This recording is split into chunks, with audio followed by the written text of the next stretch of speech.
तो देखिए, दो चिट्ठियों की चर्चा है। एक तरफ अतीक का वो 14 नामों का खुलासा जो एक लिफाफे में है, और दूसरी तरफ शाइस्ता की ये चिट्ठी जिसमें 3 नामों का जिक्र किया गया है। सवाल यह है कि क्या अतीक हो या अशरफ हो या शाइस्ता हो, क्या इन्हें पहले से मालूम था हत्या को लेकर? हत्या की साजिश, हत्या की आशंका, इसका जिक्र अतीक भी कर चुका है, अशरफ भी कर चुका है और शाइस्ता की ये चिट्ठी भी करती है। तो ये दो तस्वीरें हम आपको दिखा रहे। देखिए, पहला जो है अतीक का बंद लिफाफा, और जब वो पुलिस गिरफ्त में था उसने ये बात कही भी थी कि अगर मेरी हत्या होती है, मौत होती है, तो ये लेटर पहुंच जाएगा पुलिस तक। और अब देखना है कि इन लेटर्स को लेकर, इन पत्रों को लेकर क्या कुछ जांच होती है, क्योंकि एक तरफ मंत्री का नाम लिया जा रहा है, 2 पुलिस अधिकारियों का नाम लिया जा रहा है। कौन है वो पुलिस अधिकारी, इसको लेकर देखना है कि कब खुलासा होता है। प्रयागराज से राजूराज हमारे साथ हैं, लखनऊ से शुभम हमारे साथ जुड़ रहे हैं। राजूराज, 27 फरवरी की चिट्ठी, अब सवाल ये उठता है कि ये चिट्ठी पहुंची या नहीं पहुंची? पहुंची तो इस पर संज्ञान लिया गया कि नहीं लिया गया? देखिए विशाल, ये चिट्ठी जब लिखी गई थी उस समय तमाम चीज़ों का जिक्र किया, क्योंकि उस समय चिट्ठी लिखने का पर्पस ये लगाया जा रहा था कि हो सकता है विक्टिम कार्ड खेलने के लिए शाइस्ता द्वारा, अतीक के द्वारा या फिर अशरफ के द्वारा इस तरह की चिट्ठियां सीएम को लिखी गई। लेकिन जिस चीज़ का जिक्र किया गया, जान से मारने की का जिक्र किया गया, इसके अलावा उन लोगों के नाम का जिक्र किया गया जो इसके पीछे हो सकते हैं। तो अमूमन आप देखिए जो 40 साल से अतीक और अशरफ का पूरे प्रयागराज में एक टेरर था, और जब उनकी जो सियासत थी और जो उनका टेरर था वो खत्म होने के कगार पे आया, और उमेश पाल की हत्या के बाद तमाम चीज़ें सामने आई, जो तस्वीरें सामने आई उसे देखकर ऐसा लग रहा था कि अब लॉ एंड ऑर्डर को लेकर योगी सरकार काफ़ी सख्त है, और इसलिए जो भी इसमें शामिल हैं उनके खिलाफ सख्त कार्रवाई होगी। और यही वजह है कि जब जांच के आदेश दिए गए कि उमेश पाल हत्याकांड को, उन्हें लगा कि पुलिस उन्हें गिरफ्तार करेगी, और इसलिए ये विक्टिम कार्ड खेलने की कोशिश की गई और ये चिट्ठियां लिखी गई। लेकिन अब अतीक की मौत हो चुकी है, असद की मौत हो चुकी है, अशरफ की मौत हो चुकी है, तो अब इस चिट्ठी का रिलेवेंस बढ़ जाता है, और निश्चित तौर पर ये चिट्ठी अब जांच के दायरे में होगा। जिनके जिनके नाम लिखे गए, जिन पर आशंका व्यक्त की गई है, निश्चित तौर पर वो भी जांच के दायरे में आएंगे।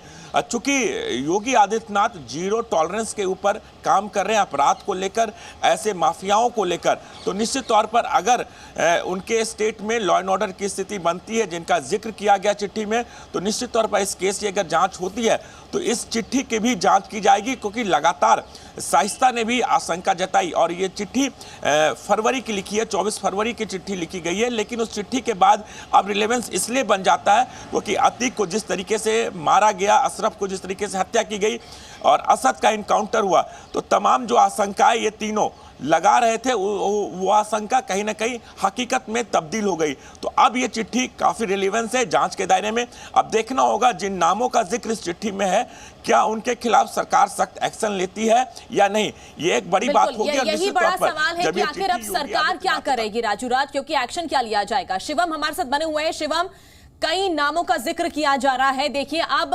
मंत्री का नाम यहां पर लिया गया है, अधिकारियों का, पुलिस अधिकारियों ने पहले से ही, जिस तरह से शाइस्ता ने यहां पर मेंशन किया है लेटर में कि पहले से ही उन्होंने सुपारी लेकर रखी थी। अब जाहिर यही है कि आखिर पुलिस क्या करेगी, अब क्या एक्शन प्रशासन लेने वाला है?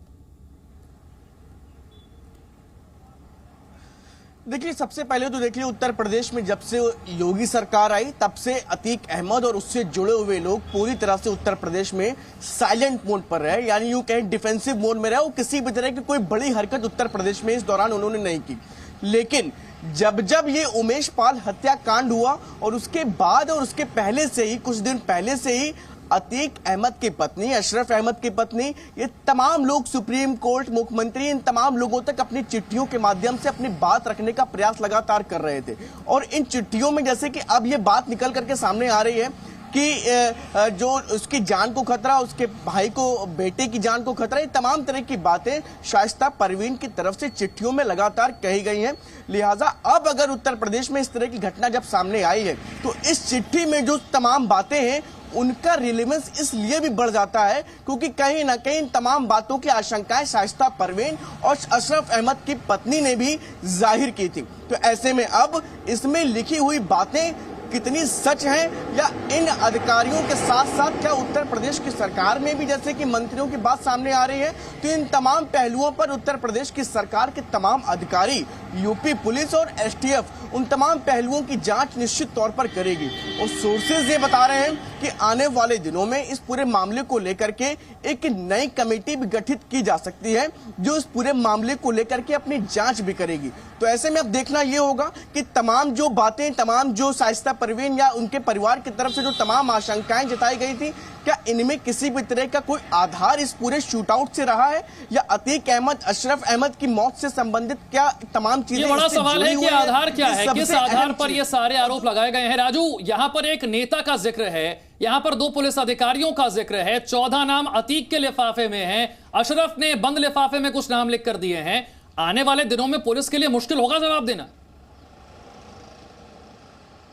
देखिए, ये निश्चित तौर पर आप चिट्ठी लिख रहे हैं, जिन अधिकारियों के नाम लिखे गए वो अभी भी सर्विंग अधिकारी हैं और निश्चित तौर पर एक जो एक्शन ले रहे थे अतीक के खिलाफ, अशरफ के खिलाफ, तो क्या आशंका के बल पे उनका नाम लिखा गया, ये एक बड़ा सवाल है। क्या उनका इम्पोर्टेंस और उनकी जो काम किया गया है, क्या उसमें उनका रोल है या नहीं, ये भी एक जांच का विषय है। और ये तब सामने आएगा जब ये चिट्ठी लिखी गई है और इसका रिलेवेंस अब सामने आया। तो निश्चित तौर पर जब जांच किया जाएगा, चूँकि न्यायिक जांच 3 रिटायर्ड जजों के नेतृत्व में जांच के आदेश दिए गए हैं, इसके अलावा एसआईटी का गठन किया गया, तमाम टीमें अपनी जांच की जाएगी। क्या ये सिर्फ आरोप है या फिर विक्टिम कार्ड खेलने के लिए इस तरह की चिट्ठी लिखी गई, और अब चूंकि इन 3 लोगों की मौत हुई है तो क्या उसके आधार पर कार्रवाई होगी।